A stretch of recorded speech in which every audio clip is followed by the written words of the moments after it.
On a cold winter's day, I read Friedrich Nietzsche and think about the state of the arts in our modern world. Now, this book here, Friedrich Nietzsche, The Birth of Tragedy, is one of the first books published by Nietzsche, 1872.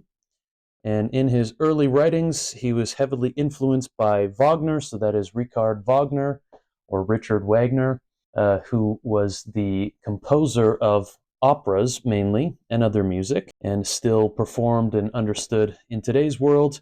And then Schopenhauer, so Arthur Schopenhauer was an intellectual influence to Nietzsche and is referenced a lot in this book in particular. This is one of his most influential early works, an impassioned investigation of Greek tragedy and its relationship to contemporary German culture, which set the terms for much of the aesthetic debate of the 20th century. So the main sort of idea that he's juxtaposing here is that of Dionysus versus Apollo. So these were Greek gods, and their sort of spirit was embodied in the different eras of Greek plays. And he sort of documents how these ideas changed over time in Greek culture and how the modern German era, as he was writing in it, is taking on different ideas from that time period. And then he puts forth a vision how the arts in general can get back to what he sees the ideal is, which is the Dionysian. And he saw around Socrates' time, Nietzsche really disliked Socrates, which I don't know. I mean, Socrates, I think, is a great historical figure and really cool to pinpoint. I can actually grab here from Will Durant's The Greatest Minds and Ideas of All Times.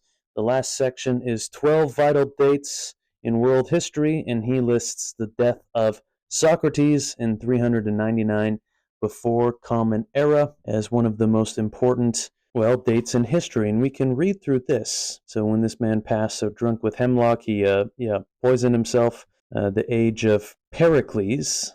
I always trip up on that word. The age of Pericles. So behind Socrates, I see his friend and lover, Alcibiades, Biades. Oh, Greek names. The destructive tragedy of the Peloponnesian War. I see Aspasia, the learned courtesan at whose feet the old Gadfly sat with Pericles. I see Pericles gathering rich men around him and persuading them to finance the Athenian drama. I see Euripides contending with Sophocles for the dramatic prize in the theater of Dionysius. I see Ictinus in slow thought molding the columns of the Parthenion. Ah, God damn. See, you read these words so much, pronouncing them is a little funny. Anyways, we can get the gist here. He's talking about the whole era around the time of Socrates, when for the first time a whole civilization liberated itself from superstition and created science, drama, democracy, and liberty, and passed on to Rome and Europe half of our intellectual and aesthetic heritage. That is what Will Durant has to say about Socrates. And what does Nietzsche have to say about Socrates? Well, I think he's claiming that Socrates sort of killed tragedy, or at least his ideas, was kind of this turning point in the Dionysian to the Apollonian, which I think for simplicity purposes, we can understand it as going from like the divine art as this incredible structure that gives human beings meaning in a world that is otherwise meaningless. So Nietzsche also was, not so much in this book, but in his later writings, trying to grapple with the idea of, from the time of the Greeks till the modern era, humans, at least in Western culture, were bound together by Christianity. And now with Nietzsche's famous saying of the death of God, or the death of the belief in the Christian God, going forward into the future from Nietzsche's time till our present, humans would have to choose what we believe in, create meaning in a world that is otherwise meaningless if you don't have a religious structure to give you that meaning. And Nietzsche was a rational thinker in thinking beyond the dogma of Christianity. And he was at a time, where Darwin had published his theory of evolution, and so his contemporary thought was thinking beyond. Okay, so we can no longer depend on these dogmatic religions to give us meaning. How do we create meaning in a world that is otherwise meaningless? And he saw this ideal of Dionysian art as being able to give human beings meaning. And there's some really profound references in this book. There's a whole passage that is quoted from Schopenhauer, which is all about how music is so the world as will and representation, which is Schopenhauer. We can regard the phenomenal world or nature and music as two different expressions of the same thing. So nature and music are two different expressions of the same thing. Think about that for a second. It is suggesting that nature, of which I get a little glimpse of it outside here with the trees, albeit sort of masked by buildings and cars and infrastructure. Nature and music as two expressions of the same thing. Music, accordingly, when viewed as the expression of the world, a universal language to the highest degree, which even has roughly the same relationship to the universality of concepts as concepts have to individual things. Its universality is, however, far removed from that empty universality of abstraction and of a completely different kind, linked with a clear and thorough definition. In this respect, it resembles the geometric figures and numbers which, as the universal forms of all possible objects of experience, may be applied to all a priori, and yet are not abstract but visible and thoroughly defined. This is, again, Schopenhauer from The World of Will and Representation. To such an extent that he who devotes himself entirely to the impression of a symphony, I promise I can understand and speak English, feels as if he is watching within himself all the possible events of life and the world move past in procession, and yet he cannot, when he stops to reflect, demonstrate any similarity between that play of melody and the things which hovered before him. For music, as we have said, differs from all the other arts in that it is not a copy of the phenomenon, or more accurately, of the adequate objectivity of the will, but an unmediated copy of the will itself, and so represents the metaphysical in relationship to the whole physical world. Represents the metaphysical in relation to the whole physical world, and the thing itself in relation to the whole phenomenal world. Okay, and this kind of goes on and on. Like all universal concepts, an abstracticum of reality. So, following Schopenhauer's doctrine, we understand music as the unmediated language of will, and feel our imagination stimulated to give shape to that invisible and yet so vivid world of spirits which speaks to us. So Dionysian art usually exercises two types of influence on the Apollonian capacity for art. Music stimulates the allegorical contemplation of Dionysian universality. Wow. So if you understand any of that, then good for you.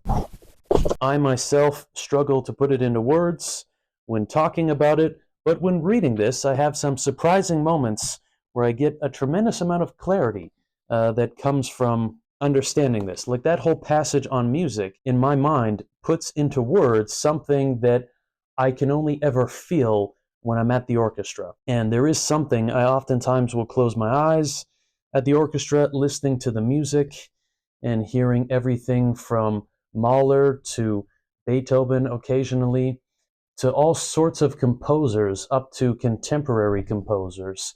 I'm lucky to be able to go to the orchestra. And lately as well, I've been going to a lot of theater, and I will express those thoughts in a more longer form podcast about a festival that was just going on for the past month, and a lot of ideas that I've derived in conjunction with reading this, thinking about, okay, how do we make sense of our modern day world of theater, of music? But of course, those are not the only forms. Music, I just saw here, or those are not the only forms of entertainment in our culture today. Let us now imagine the great Cyclops' eye of Socrates turned towards tragedy. See, this is a dig on Socrates, saying the single great Cyclops' eye. Cyclops' eye, of course, we all know this. Cyclopses were a race of one-eyed giants. This reference here is towards the limited perspective of Socrates. Yeah, so as I mentioned earlier, allusion to the execution of Socrates by poison, drinking a cup of hemlock. Where are we looking for? Ah, yes, maybe here. So Agathon, Athenian dramatist, 448 to 405 before Common Era, began to invent his own characters and plots rather than rely on myth. He replaced the songs of the chorus with simple intermissions, thus preparing the way for new comedy. For Nietzsche, Agathon represents another step in the decline of Greek tragedy. So once we get to comedy, as far as I understand it, we're very conservative. If we think of Aristophanes and his play Frogs or The Cloud, I think also against Socrates, it was kind of making fun and poking at the Socratic school and sort of conservative for the ideas of the past and being cautious of the future with these ideas from Socrates kind of coming in and rationalizing everything and doing away with the ancient myths and ideas. And if, yes, we see here, so these new dramas being produced were making their own characters and plots rather than relying on myth. So the metaphysical, the the transcendent, these great ideas that came from tragedy, these myths, and that was the decline of Greek tragedy.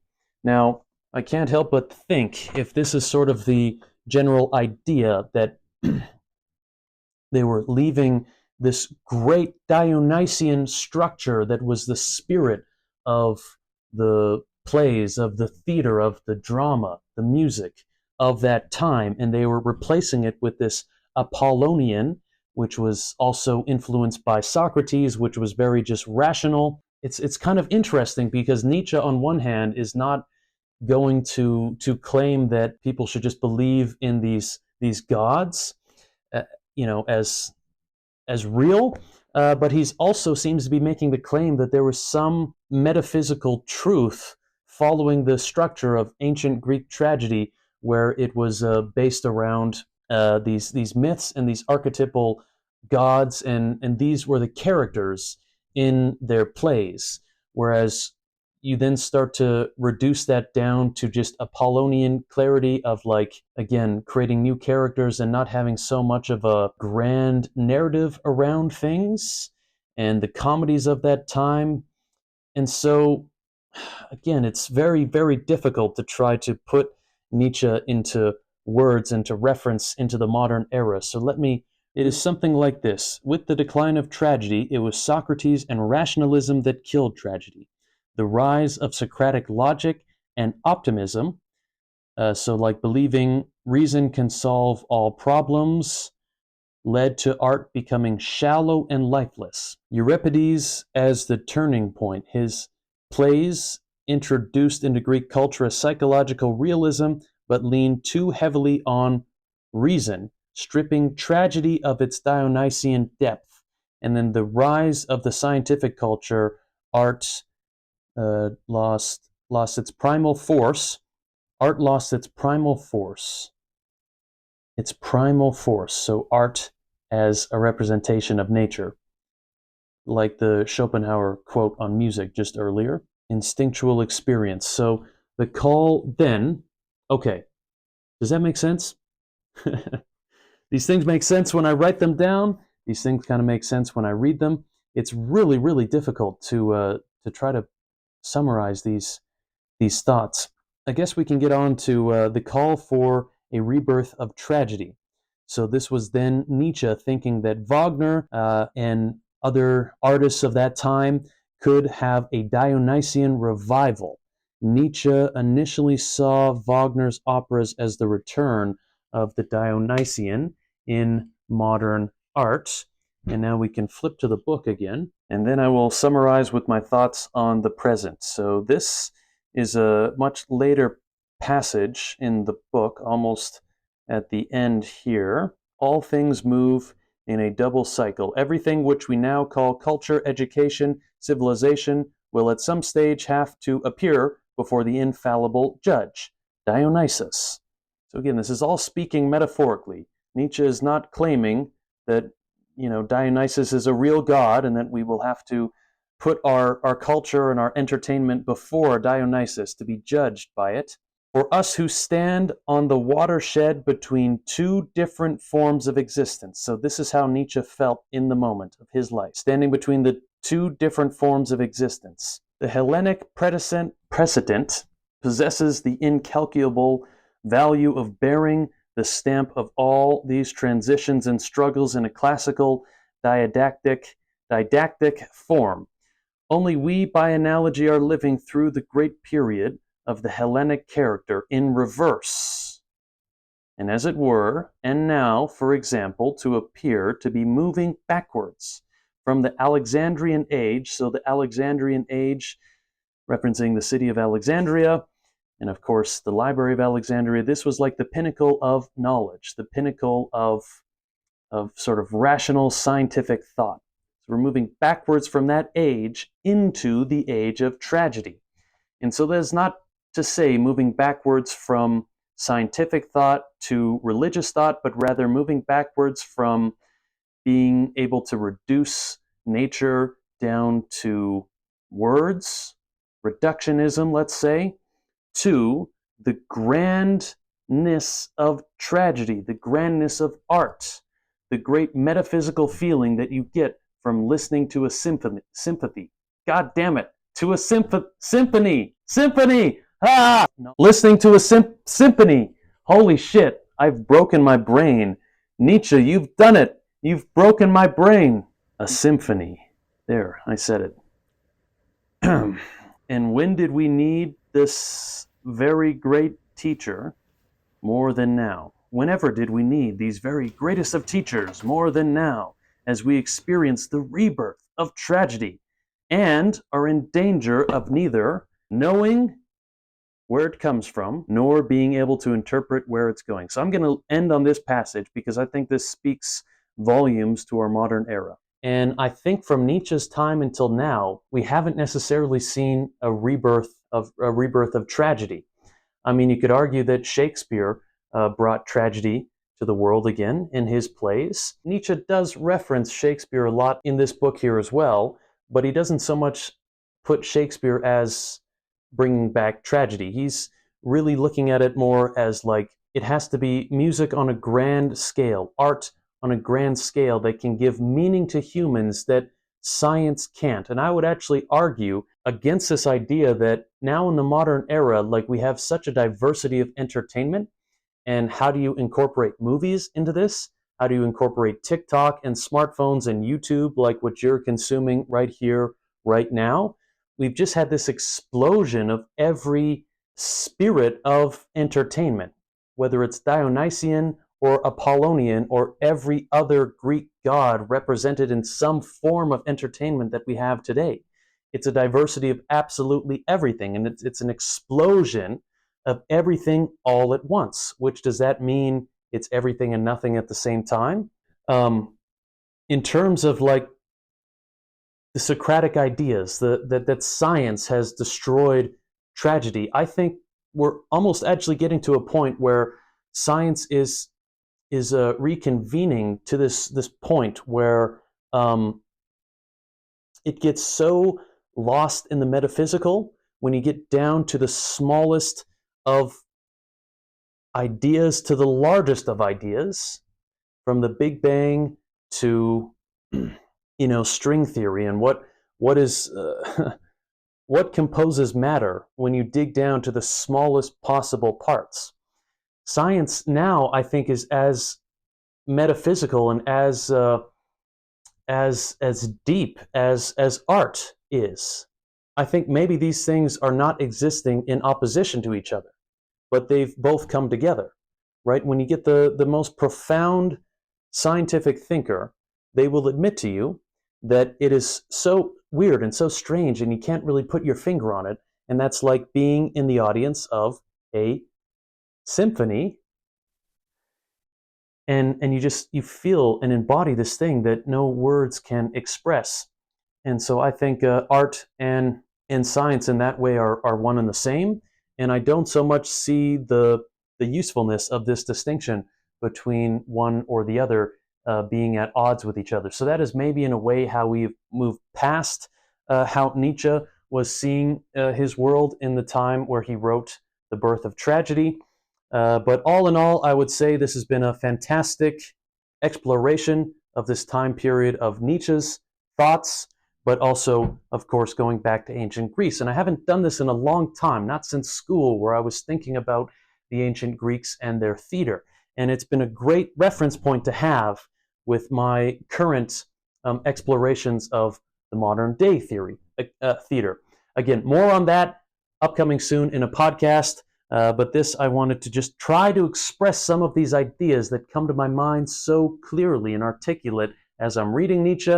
But of course, you try to put them out there in the world and your words fail. It's much easier to write these things. It's difficult to try to pronounce them and articulate them and to condense them down into a video. But I hope this gave some food for thought for all of you. And I hope you try your hand at reading Nietzsche as well, and go and try to think about the current state of art and science and see if we're still in this division between the two, or if they can both come together and understand that to find meaning in a world that is otherwise meaningless, it is seeing both science and art as the highest ideal.